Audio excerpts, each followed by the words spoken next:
Can you talk about how you ended up with the source material?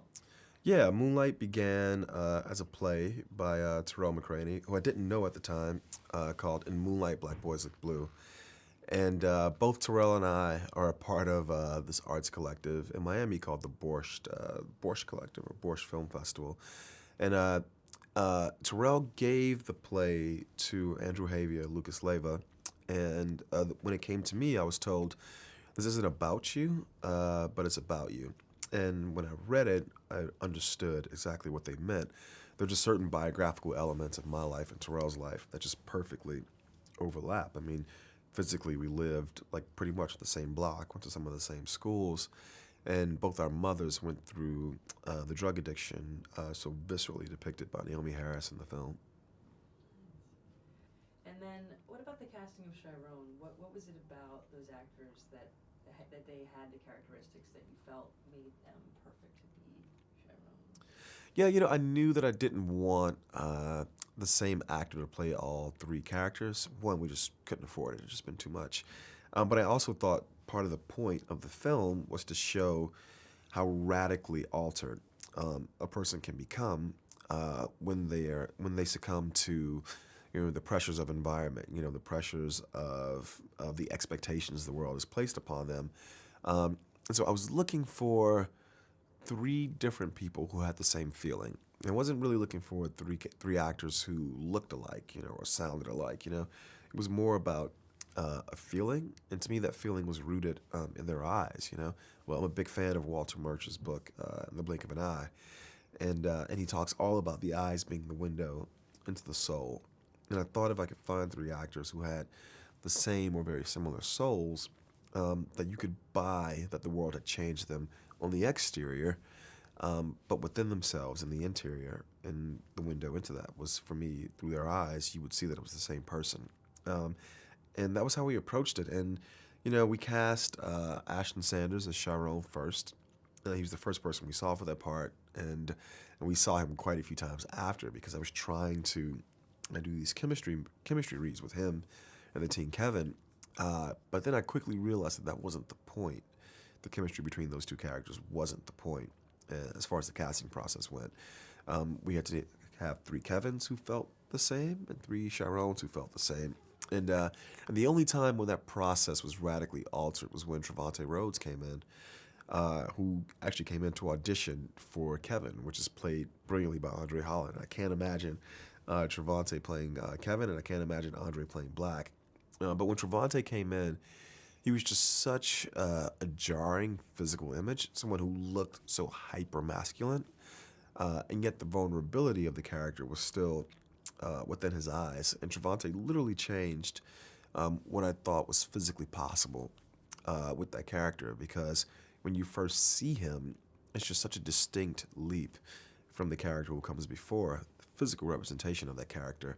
But again, I felt like in his eyes, you could still see those boys he had been in the previous chapters. And so, once Trevante came in, I really honed in on what it was we were looking for, and then we just cast everyone else from there.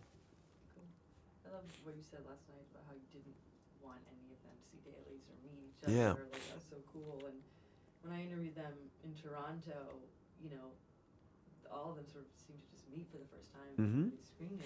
And Yeah, for me, again, they were, it's the same character, but he's become a different person, and so we will cast different people to play this character. And I didn't want them to mimic one another. I didn't want them to know, I'm doing it this way, so you do it that way. I didn't want them to try to align things, and I didn't want them to also try to take these steps to make sure their performance was distinct. To me, the world is such an aggressive place. This is like, soft aggression. There's this term called soft power. The U.S.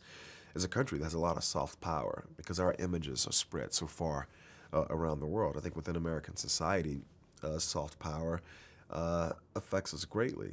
I think it teaches boys, this is how you walk. This is how you speak to women. This is how you treat other men. And it's all about this idea of having to fortify your masculinity so someone doesn't take it from you, which is a very antiquated notion. And I wanted to show the progression of this character in a way that could speak to that physically, like visually, when these characters appear on screen. And I wanted to do the work. I didn't want them to do the work. I just wanted them to be themselves. Can you talk to me about Teresa and Juan's character and how they sort of influenced Chiron? Yeah, the Juan character is kind of like the whole basis for the film. When Terrell first wrote the play, it was an attempt to capture this friendship he had, this mentorship with a local drug dealer who protected him growing up in a neighborhood. I was going to say very similar to the one depicted in the film, but literally the neighborhood depicted in the film. And so the Juan character is very important, I think, to Moonlight, both because of the psychic relationship Terrell has to that character, but also too, I think that, in this movie, this character, Chiron, is moving through time and space pretty much alone. And yet this character, Juan, appears very quickly, very early, and is this sort of almost like the sounding board, this place of nurturing. And I think the movie is sort of in some ways about nature versus nurture. I'm a big nurture person, this positive nurturing and this negative nurturing, and how that affects, who we become. And I think that Mahershala does such a great job performing as Juan that you think, oh, okay, this is what this kid needs. This is going to save him. And he gets snatched out of the film. And to me, I wanted to represent how there were kids like Chiron all over the country, all over America, who have these experiences and have these people come into their lives, and they're just snatched out, And I wanted the audience to feel that loss and that lack the way Chiron does. And it was important to me. A friend was saying, a black drug dealer is usually only a black drug dealer. He's not a father, he's not a brother, he's not an uncle, he's not a provider. That's simply not true. And it was important to us, when I say us, I say myself and Terrell, to show a depiction of a black drug dealer who's definitely a lot more than just a black drug dealer. The same thing with Teresa. I often say it takes a village, and in my life, there were people who weren't blood relatives of mine, who took me under their wing, who made sure I had a place to sleep or I had a place to eat, when my mom couldn't provide those things. And I think having someone, like Janelle Monáe, who has never acted before, although I'm sure she's going to act quite a bit going forward now, to have her, literally, embody that character and bring her own personal life, to Teresa, again, it just meant a lot, because to me, the movie in a certain way is, I think, a very well-rounded depiction of the community I grew up in, and I think the role Teresa plays in this kid's life reflects the role that a lot of strangers played in my life.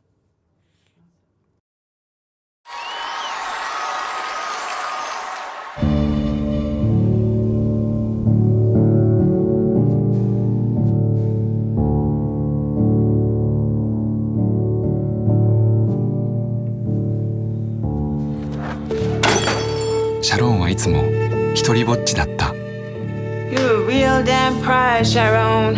At some point, you gotta decide for yourself who you gonna be. Can't let nobody make that decision for you. 心の支えは麻薬ディーラーのフアンと I knew you wasn't Saul. たった一人の友人ケビンだけだった。Chiron, what you cry about? Shit, I cry so much sometimes, I feel like I'ma just turn to drugs. Yo, Pizzo, you see this nigga James B? I see them shit. Kev, hit that nigga.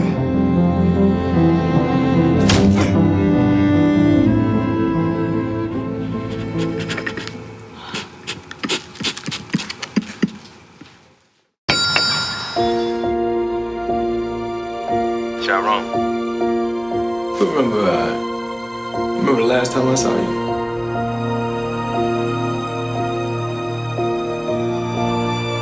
I'm me. その一途な思いが心揺さぶる。これは生涯に一度の愛の物語。ムーンライト。